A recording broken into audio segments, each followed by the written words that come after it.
Hi, and welcome. You're listening to the X22 Report. My name is Dave, and this is episode 1265A, and today's date is April 27th, 2017, and the title of the episode is Former Central Banker Just Signaled That the Economy is About to Crash. Let's get into the economic collapse financial news. Now, the economic data that is coming in, it does not look good whatsoever, and we are seeing signs that we're already in this crash, because when you start hearing bailouts, when you start hearing bubbles popping, when you start to hear these type of words, that means we are in it. And we can see that things are rapidly deteriorating. And we were talking about the housing market in Canada and how this bubble is gigantic. And we know that Canada's housing bubble, well, it's popping right now. And the country's largest mortgage lender, well, it needed to be bailed out. And what we're seeing right now is that it was bailed out with a $1.5 billion loan. Now, this loan is a non-binding rescue loan with an unnamed counterparty, and it will be secured by a portfolio of mortgage loans originated by Home Trust. Now, we can see at this point that everything is starting to change here, because we're getting our first bailout. And they're saying that the lender behind all of this is Healthcare of Ontario Pension Plan. And this is made up of about 321,000 retired healthcare workers in Ontario. And this looks like it is the lender behind the bailout of this mortgage company. And when we look at Canada's housing bubble, it is absolutely huge. And when this completely pops, this is going to be a complete disaster. And we're already seeing what the effect is going to be. We already had a mortgage company that needed to be bailed out.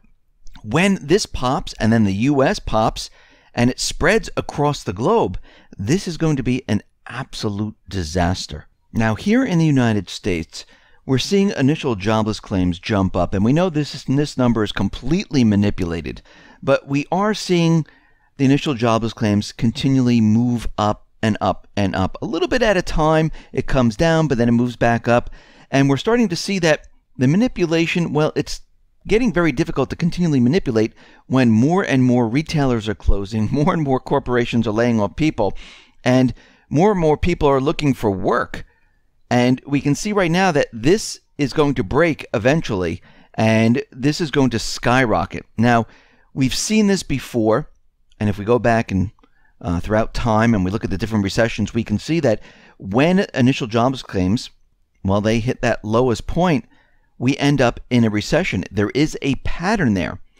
And we're starting to see that individuals who are living off credit cards, because they lost their jobs, they don't have the funds, they're trying to make ends meet. Trump promised more jobs coming back into the economy, manufacturing coming back into the economy. Well, this is just not going to happen right now. I mean, I know he promised all this at this point, but I'm going to say that promise is out the window. Jobs were never coming back here. You cannot bring jobs back into an environment where it is ripe for default. It's like saying, here's a corporation with hundreds of billions of dollars of debt, there's no revenue coming in, and you're trying to tell everyone that I'm going to be bringing jobs back. Well, you can bring jobs back if you default on all that debt. Then you can restructure and you can bring jobs back because you got rid of that heavy weight. This is what has to be done here in the United States, and this is what we are in process of doing right now, where the economy is being primed to actually go into a default phase. And we can see already from everyone who is living here in the United States, there are many individuals that are starting to default on their credit cards. And we're seeing that the credit card defaults, they have surged to a 4-year high, and it is getting worse, not better. The National Bank card default rate of 3.31% in March sets a 45th month high. When comparing the bank card default rate among the 4 census divisions, the bank card default rate in the South is very high, when we look at all different areas. I mean, they're all very high, but in specific states like Kentucky, Tennessee, Alabama, Mississippi, and many other southern states, the default rate just skyrocketed. Now, in respects to housing, where there are people writing into me saying, well, I'm living in North Carolina, I'm living in Texas, I'm living in all these different areas, and they're telling me that, there are so many people trying to sell their houses, that people are in bidding wars. Well, this is a sign that this is the top of the bubble, because I looked at all these different regions, and there are so many houses for sale, and actually, a lot of these houses, well, they can't sell them. They're on the market longer and longer. And these specific areas where you're seeing this is the height of the bubble. I remember this in Florida, the Miami area, where during the height, there were bidding wars all over the place. People were paying, prices that were out of this world, while at the same time, like in New York, in New Jersey, out in California, housing was completely imploding on itself. It was a complete disaster. Traffic just completely dried up. And all of a sudden, a couple months later, things changed, because this is how bubbles work. And if you are speculating, if you have a flip right now, well, I would be very careful at this point, from this point on, because we're seeing pending home sales. They have dropped in March. It has been stagnant for 2 years right now. And housing really hasn't gone anywhere. And the reason for this is because the American people are sitting on the sidelines. It's mostly investment companies, hedge funds. Banks aren't foreclosing on homes. They're keeping them on the market to continually push the prices up. And we're starting to see that things are rapidly changing. And with that sign in Canada with a mortgage company which needed to be bailed out, it does not look good whatsoever. It's already starting.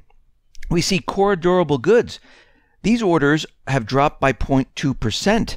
And after the push-up, because of military spending and things like that, military orders, we can see that things have drastically changed. Once again, they have dropped.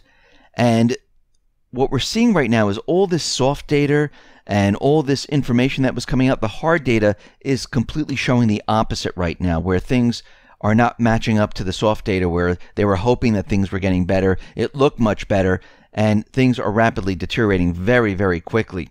We see that inventories, they have dropped by 0.1%. They were expecting a 0.2% rise. This is the first quarterly decline in wholesale inventory since the first quarter of 2016, when the world was feared to be heading into a recession. And we're already in a recession. That's how bad it has gotten. And now, the Atlanta Fed, they just have a new estimate out. And they didn't raise the GDP up to 3%. They lowered it to 0.2%. This is a manipulated number. The real number is negative. -8%, -9%. And to get anywhere for the rest of the year, we're going to have to do about 4% each quarter. This is not even possible. So when we take all of this and we look at what we are seeing right now, we see that things, well, they're rapidly deteriorating very, very quickly. And we can see why the economy needs to be brought down. And this is why the central bank already started to raise the interest rates. This is why everything is in motion right now. And there's a race of who's going to bring it down and who is going to be the top person, the top group that is going to explain to America and the world of why this came down. Now, if it's the central bank, well, that's going to be a completely different story. They're going to blame this on something completely different, mostly Trump. If Trump comes out ahead and he brings it down, he can blame this on the central bank. And this is the race right now. Now, yesterday we talked about NAFTA, where Trump was going to sign an executive order and he was going to get rid of NAFTA. Now, during his campaign, he promised us that he was going to get rid of NAFTA, and now it looks like he's not just going to sign the executive order. He's going to have a negotiation on NAFTA. And if the negotiations don't go well, then he's going to get rid of NAFTA. Now, when you look at the situation, it looks like a complete flip-flop. And it is a flip-flop. Let's call it what it is. He promised he was going to do it. He didn't do it. Instead, he's having a negotiation with Canada and Mexico. But then we need to look a little bit closer at NAFTA. Would an executive order just basically get rid of NAFTA? No, it wouldn't have. Because when you look at what has been done here, and remember, and this is what people forget, the deep state, the central bank, the neocons, they have had years and years to create this network. Look how tough it is to get rid of Obamacare. He can't get rid of it. He just can't even repeal it. They won't let him. And right now, he doesn't even have anything to replace it with, because everything he's throwing at us is complete junk. But if you look at NAFTA, it sounds like he could do it with an executive order. And NAFTA's Article 2205 presumably allows the president to pull the U.S. out of the trade deal without any input from Congress.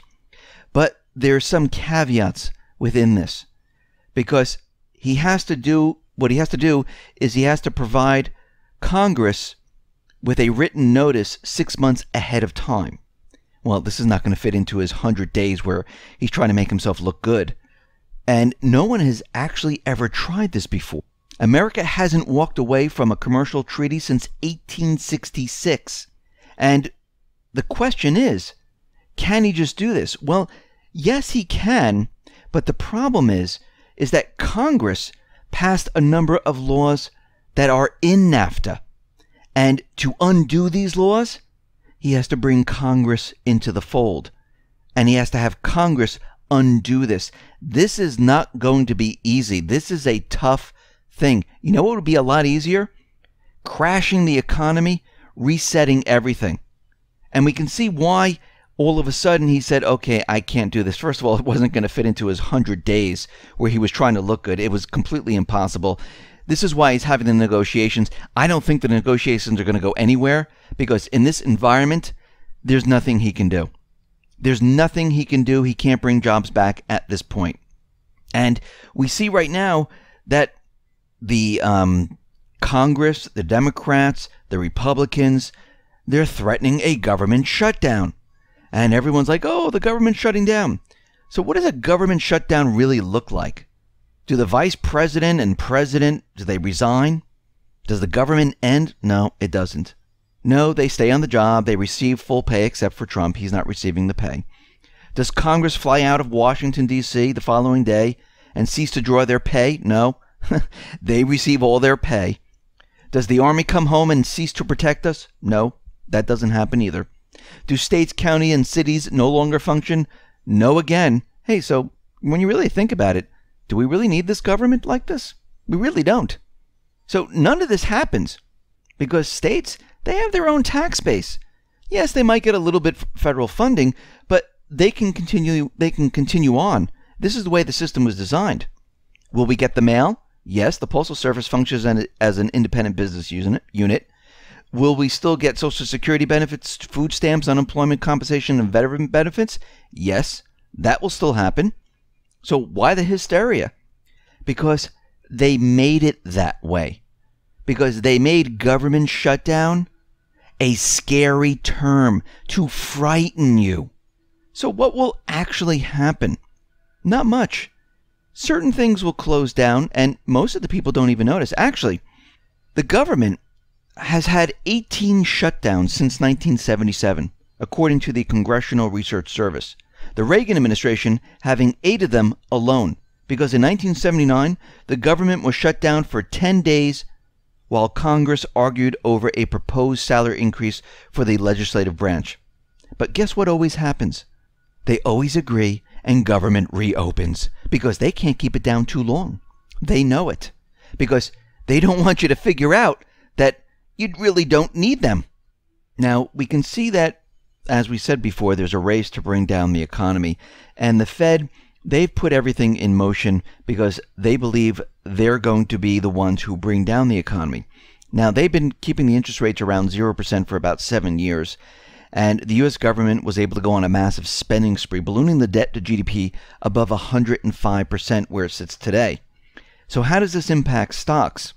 Well, according to the Fed model for valuing assets, stock prices trade based on interest rates, bond yields. The equation is the following. Stock earnings divided by stock prices equal 10-year Treasury yields. So if the yields are pushed to record lows courtesy of the Fed policy, and earnings are not growing rapidly to make up the difference, stock prices must soar. It sounds like a load of nonsense, but it is in the fact the primary argument the financial elites are making for why stocks are such a bargain even today. But measured against interest rates, stocks actually are on the cheap side compared to historic valuations. Now, the Fed's game is to drive yields down so the stocks will rally. Indeed, this was the entire point of the Fed activity post-2008, to reflate another bubble, forcing capital into the financial market. So in this sense, stocks are in fact in a derivative bubble, a bubble that is derived from another bubble, and this one in bonds. And it will end, as all bubbles do, in a disaster. It's going to come crashing down. Now, Ben Bernanke, he was out there, and we know what happened the last time he was in control of the economy, working for the Fed back in 2008. He gave that nice quote to us where they're not forecasting a recession anytime soon, and he said this in the year of 2008, and that's actually when we had the recession. This time around, he was in an interview with Charles Schwab. The former Fed chairman says, not to worry. He noted that corporate earnings have risen at the same time. He believes corporate earnings will continue to grow and catch up to asset prices. Obviously, given his track record, that is a chilling statement right now, and everyone needs to worry, because when he says these things, it means the opposite is going to happen, and it means that we're going to have a crash of the economy. Now, Duterte out in the Philippines, he is pushing the envelope now. He said he was going to get rid of the CIA drug cartel in his country, and he is doing that. Now he says he's going to eradicate all traces of the Rothschild financial criminality. He's getting rid of the IMF. He's getting rid of the Rothschild-controlled global banking institutions, and other countries need to follow his example. We need to get rid of the Rothschild banking system. Trump needs to follow this. And if he can't do it, he needs to step aside, and we need someone who will do this. We need to get rid of the central bank. This is the major cause of the problem. And we can see right now that as we move forward, things are not going to get better. They're going to continually deteriorate at a faster and faster pace. More stores are going to close. Things are just going to get worse. Why? Because we're heading into a major default crash scenario. It's inevitable. It's going to hit. And this is why you need to be prepared. Listen, everyone, thanks a lot for listening. Be well, be safe, and especially be prepared. Thanks a lot.